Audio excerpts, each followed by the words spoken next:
La voilà enfin prête. L'Oreca 07, une voiture française conçue en carbone, 600 chevaux sous le capot. En course, elle atteint les 340 km/h. Dans une petite semaine, ces trois pilotes se rôleront à son volant pour les premiers tours de chauffe de la mythique course des 24 heures du Mans. Le poste de pilotage, il s'assoit là. Et ce qu'il faut savoir, c'est que chaque pilote a son siège qui est moulé à son dos, quoi. Il faut préparer une voiture qui soit neuve pour la veille de la course. Voilà, on sait ce qu'on a à faire, on connaît les points sensibles. C'est quand même assez stressant, hein, c'est 24 heures, faut pas de soucis, c'est long. Hein.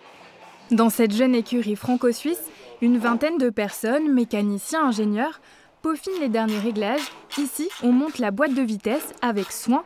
Elle sera installée à la dernière minute sur la voiture. L'aboutissement d'une année de préparation pour l'une des courses les plus exigeantes, remportée 4 fois par le patron de l'écurie. C'est probablement la course la plus difficile au monde. Il y a aussi ces longues lignes droites qui sont extrêmement... qui demandent beaucoup au moteur, à la mécanique. Et puis après, il y a des enchaînements serrés, des enchaînements rapides, donc il est très varié.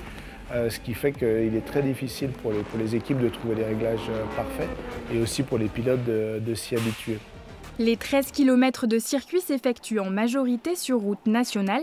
Il est donc impossible de s'y entraîner hors compétition, alors l'analyse des données recueillies via des capteurs est essentielle pour la stratégie. Les trois gros paramètres, c'est l'angle du volant et l'accélérateur et le frein. Et donc après, on peut revenir sur le circuit et voir un petit peu l'angle de volant en orange, voir à quel moment il tourne et quel angle il met.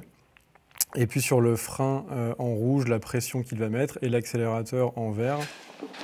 Après une saison marquée par 2 victoires au championnat d'Europe, à Barcelone et au Castellet, l'écurie de Haute-Savoie brigue désormais le podium des 24 heures du Mans dans la catégorie LMP2.